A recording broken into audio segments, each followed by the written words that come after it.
अधिक मास के ज्येष्ठ कृष्ण पक्ष की चतुर्थी तिथि को पड़ने वाली विभुवन संकष्टी चतुर्थी तिथि अत्यंत शुभ मानी जा रही है। इस दिन सर्वार्थ सिद्धि योग का भी निर्माण हो रहा है। बता दें कि अधिक मास 3 साल बाद आता है, ऐसे में ज्येष्ठ मास की संकष्टी चतुर्थी भी 3 साल बाद पड़ रही है।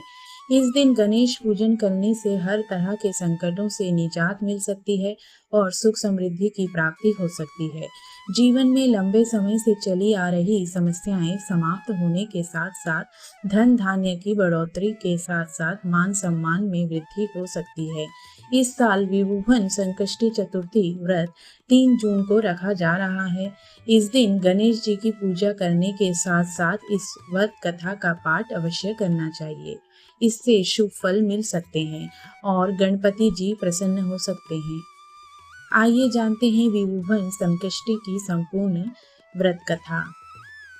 पौराणिक कथा के अनुसार सतयुग में पृथु नाम के एक राजा हुए जिन्होंने 100 यज्ञ संपन्न किए थे।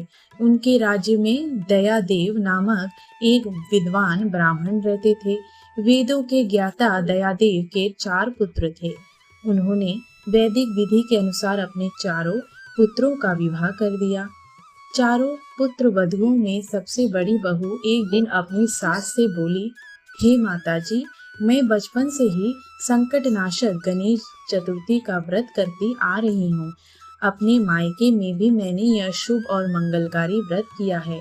कृपया मुझे यहाँ भी इस व्रत का पालन करने की अनुमति दे।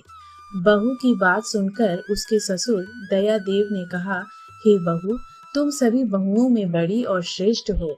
तुम्हें किसी प्रकार का कष्ट नहीं है और ना ही तुम अभावग्रस्त हो। फिर तुम व्रत क्यों करना चाहती हो? अभी तो तुम्हारे जीवन का समय सुख और आनंद से बिताने का है। यह गणेश कौन है और तुम्हें यह व्रत करने की क्या आवश्यकता है? कुछ समय बाद बड़ी बहू गर्भवती हुई और 10 माह पश्चात उसने एक सुंदर पुत्र को जन्म दिया। उसकी सास लगातार उसे गणेश चतुर्थी का व्रत करने से रोकती रही और अनंतः उसने व्रत छोड़ दिया। व्रत भंग होने से भगवान गणेश अप्रसन्न हो गए। जब उसके पुत्र का विवाह होने लगा और शुभ मांगलिक संस्कार चल रहे थे, तभी अचानक उसका पुत्र लापता हो गया। इस घटना से विवाह मंडप में हड़कंप मच गया। सभी लोग व्याकुल होकर पूछने लगे, दूल्हा कहाँ है? उसे कौन ले गया? यह समाचार सुनकर उसकी माता रोते हुए अपने ससुर दयादेव से बोली, हे पिताजी, आपने मेरा गणेश चतुर्थी व्रत छुड़वा दिया था। उसी के परिणाम स्वरूप आज मेरा पुत्र गायब हो गया है।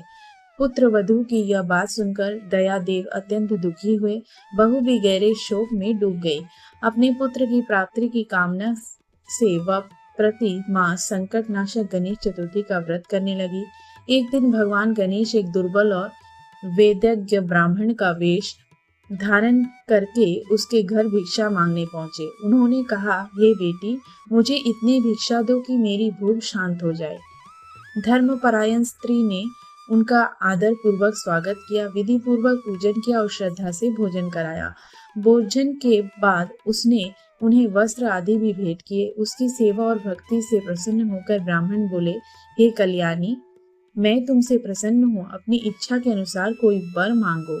मैं ब्राह्मण के वेश में स्वयं गणेश हूँ और तुम्हारी भक्ति से प्रसन्न होकर यहाँ आया हूँ। यह सुनकर वह स्त्री हाथ जोड़कर बोली, ए विघ्नहर्ता, यदि आप मुझ पर प्रसन्न हैं तो मुझे मेरे पुत्र के दर्शन करा दीजिए। भगवान गणेश ने कहा, हे शुभ विचारों वाली, तुम्हारी इच्छा अवश्य पूर्ण होगी। तुम्हारा पुत्र शीघ्र ही तुम्हारे पास लौट आएगा। ऐसा वरदान देकर भगवान गणेश अंतर्ध्यान हो गए। कुछ समय बाद उसका पुत्र सकुशल घर लौट आया। परिवार में आनंद छा और विवाह का कार्य विधि पूर्वक संपन्न हुआ। इस प्रकार ज्येष्ठ मास की संकट नाशक गणेश चतुर्थी सभी मनोकामनाओं को पूर्ण करने वाली मानी गई है। धार्मिक मान्यताओं के अनुसार विभुवन संकष्टी चतुर्थी व्रत पर इस व्रत कथा का पाठ करने से गणेश जी अति प्रसन्न हो सकते हैं। इसके अलावा शारीरिक और मानसिक कष्टों से भी निजात मिल सकती है। जीवन में खुशियों की दस्तक हो सकती है। ज्ञान और बुद्धि में तेजी से बढ़ोतरी होती है।